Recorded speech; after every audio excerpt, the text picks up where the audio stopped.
وہ بچہ فلاں چلا گیا، کس طرح اس نے گھر والوں کی قسمت بدلی، بہن بھائیوں کو بہتر کیا، خاندان ماں باپ کو بھی بہتر کیا، معاشی حالت بہتر ہوئی، اور کس طرح سٹینڈرڈ آف لائف امپروو ہو گیا۔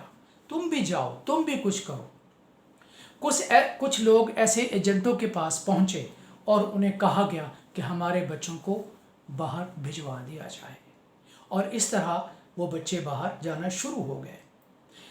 ایک اور چیز کا جو مطالعہ کیا گیا، ایک رپورٹ کے مطابق یہ کہا جاتا ہے کہ پاکستان میں سینٹرل پنجاب کے جو بچے ہیں وہ زیادہ تر کوشش کرتے ہیں کہ باہر چلے جائیں، کیونکہ وہ بڑے پیشنیٹ ہوتے ہیں، ان کے سامنے مجبوریاں بھی یقیناً ہوتی ہیں، گھروں کے معاملات، معاشی مسائل، بہن بھائیوں کی تعلیم، ماں باپ کی دیکھ بھال، کس چیز کو دیکھا جائے، گھروں کی تبدیلی، اس کے بعد پھر یہ خواہشات، ایمبیشنز جو کہ بہت زیادہ ہوتی ہیں، and they are always overwhelmed by ambitions۔ اس لیے وہ کوشش کرتے ہیں جتنی جلدی ہو سکے اور جتنا پیسہ خرچ ہو جائے ہم باہر چلے جائیں۔ ایک مرتبہ باہر جا کے سیٹل ہو گئے تو پھر تو وارے نیارے ہو جائیں گے۔ یہ بھی دیکھا گیا ہے کہ بہت سے والدین اپنی جائیدادیں بیچ کر، یا جو ان کے پاس زیورات ہوتے ہیں یا ان کی جو جمع پونجی ہوتی ہے اس کو بیچ کر ایجنٹوں کو پیسے دیتے ہیں تاکہ بچوں کو باہر بھیجوایا جائے۔ اس کے مقابلے میں یہ بھی دیکھا گیا ہے کہ جنوبی پنجاب کے نوجوان ایسے ہیں جو بہت کم باہر جاتے ہیں لیکن بہت کم۔ ان کا زیادہ تر یہ ہوتا ہے کہ مڈل ایسٹ میں کہیں چلے جائیں تاکہ گھر والوں کو کچھ اطمینان ہو جائے اور کچھ معاشی تحفظ نصیب ہو۔ خواتین و حضرات، دنیا میں اس وقت ہیومن ٹریفکنگ یا ریفیوجی ٹریڈ، میں یہ ہیومن ٹریفکنگ کہنا چاہیے مجھے، ریفیوجی ٹریڈ نہیں ہے بلکہ ہیومن ٹریفکنگ بہت بڑے پیمانے پر ہو رہی ہے۔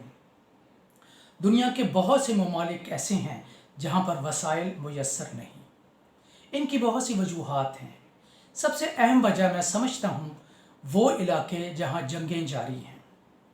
اس کی مثال آپ کے سامنے میں چند ملکوں کی مثال دیتا ہوں، جن میں عراق، جن میں افغانستان، جن میں سیریا، جن میں لیبیا، اور اب ان میں شامل ہوا یوکرین کے بھی تقریباً 7.5 لاکھ لوگ نکل چکے ہیں۔ اسی طرح سری لنکا سے روہنگیا مسلمان، ان کو نکالا گیا لڑائی کی وجہ سے، فساد کی وجہ سے، وجوہات کوئی بھی ہوں، یہ لوگ نکلے اور یہ بنگلہ دیش میں چلے گئے۔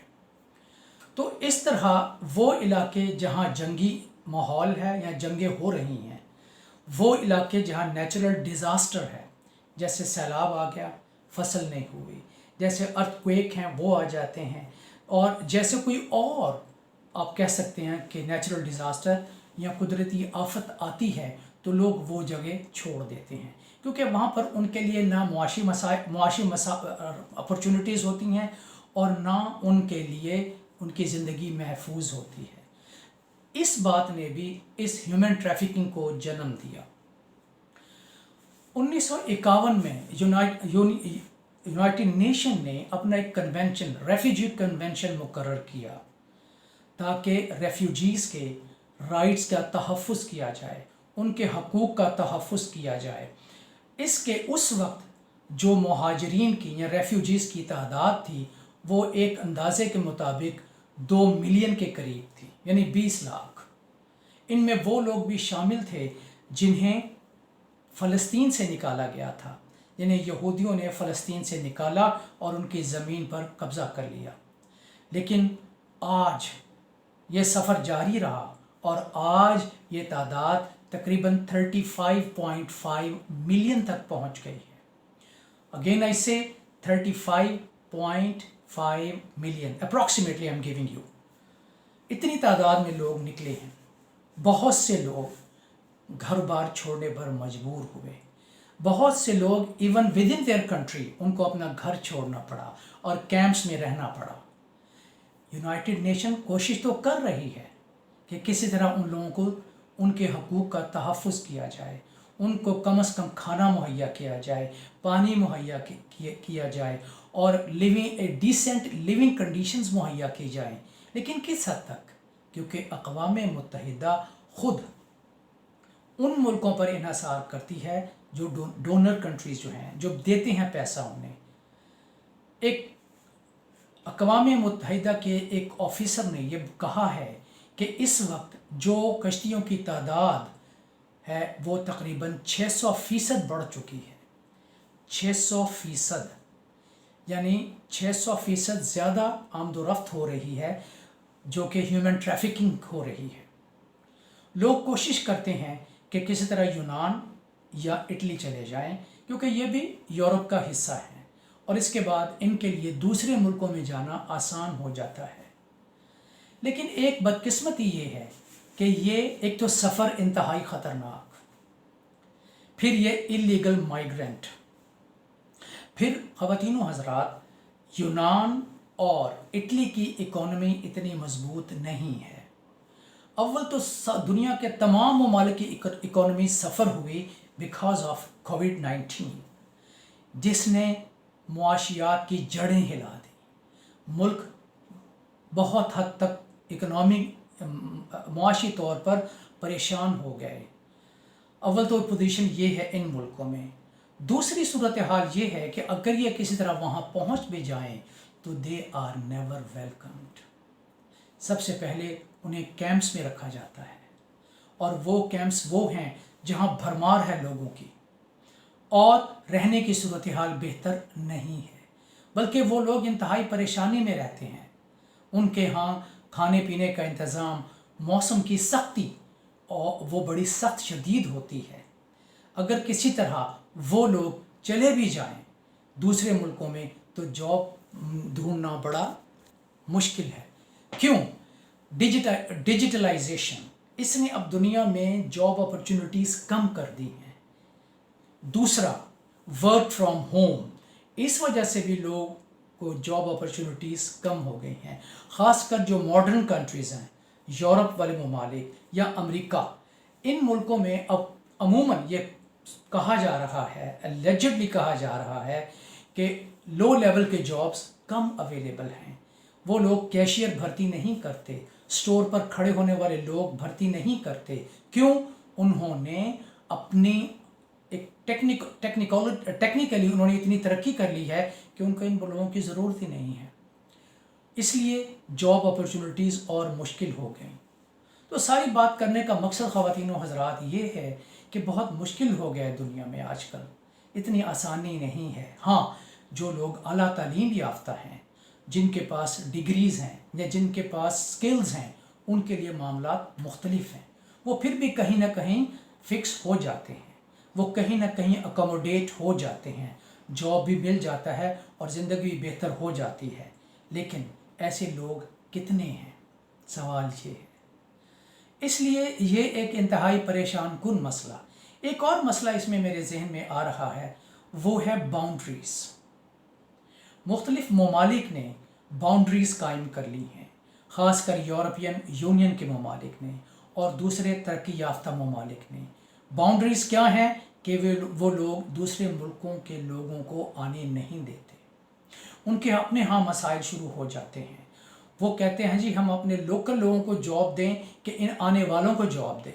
گو کہ بہت سے سیرین امریکہ میں بھی شفٹ ہوئے، جرمنی میں بھی بہت سے لوگ بیٹھے ہوئے ہیں جن کو انہوں نے اکوموڈیٹ کیا، لیکن مسئلہ پھر وہی آ جاتا ہے کہ جاب کہاں سے لائے جائیں۔ اس طرح جو ان کی لوکل جاب لیبر فورس ہے ان کے لیے مسائل شروع ہوتے ہیں۔ تو یہ مسئلہ بہت گھمبیر ہے، اس کو روکنا بھی اتنا آسان نہیں ہے، لیکن کم از کم وہ لوگ جو غیر قانونی طور پر لے کے جاتے ہیں ان کو تو پکڑا جائے۔ جیسے پاکستان میں ایک نیٹ ورک پھیلا ہوا ہے، اس نیٹ ورک میں بہت سے لوگ ایسے ہیں جن کے تعلقات دوسرے ممالک کے ساتھ ہیں، وہاں سے وہ ان کے ساتھ تعلق کر کے پورا ایک پروگرام بناتے ہیں اور کشتیوں میں ڈال کر لوگوں کو بھیج دیا جاتا ہے، جس کی وجہ سے ہیومن لاس ہوتا ہے، جس کی وجہ سے مزری آتی ہے، خاندانوں میں مسائل پیدا ہوتے ہیں، اور جو ان خاندانوں کا قیمتی اثاثہ ہوتا ہے، ان کی اولاد، نوجوان جو بڑے محنتی ہیں ہمارے پاکستان میں، وہ بیچارے ذلیل و رسوا ہوتے ہیں اور پریشان ہوتے ہیں۔ تو اس لیے یہ مسئلہ گھمبیر ہے۔ خواتین و حضرات، غور کرنا ہے، کیا اچھی زندگی کے لیے رسک لینا، زندگی کو خطرے میں ڈالنا، زندگی کی ذلتیں برداشت کرنا، چلیں ذلتیں تو کسی حد تک برداشت ہو گئیں، لیکن کیا at the cost of life یہ منظور ہے کہ ہم اپنی زندگی کی قیمت پر یہ رسک لیں، یہ خطرہ مول لیں، یا اپنے ملک میں بیٹھ کر اپنے ذرائع پیدا کرنا اور اطمینان والی اور پرسکون زندگی، قناعت والی زندگی بسر کرنا بہتر ہے؟ خواتین و حضرات، میری نظر میں تو یہ بہتر ہے کہ کوشش کی جائے اپنے ملک میں محنت کرنے کی، کوشش کی جائے اپنے حالات کو ملک میں بہتر بنایا جائے، ایسی اپرچونٹیز پیدا کی جائیں جس سے لوگ کم سے کم باہر جائیں، ضرور جائیں، بالکل جانا چاہیے، لیکن وہ لوگ جن کے ہاں کچھ سکل ہے، یا کم از کم ایک اور پہلو ہے کہ ہم سکل سیکھیں، وہ سکل جس کی معاشرے میں ڈیمانڈ ہو، طلب ہو۔ ہم ایسی تعلیم کیوں لیتے ہیں جس میں معاشرے میں ہم اکاموڈیٹ نہیں ہو سکتے؟ ہمیں تعلیمی معیار کو بہتر بنانا ہے، ایسی تعلیم جس میں ٹیکنالوجی ہو، جس میں سائنس ہو، جس کی معاشرے میں طلب ہو، وہ تعلیم لیں، اس تعلیم کو فروغ دیا جائے تاکہ لوگ اس تعلیم کو لے کر اپنے ملک میں امن اور سکون کی زندگی بسر کریں۔ ضرور سوچئے گا خواتین و حضرات، شکریہ، اللہ حافظ۔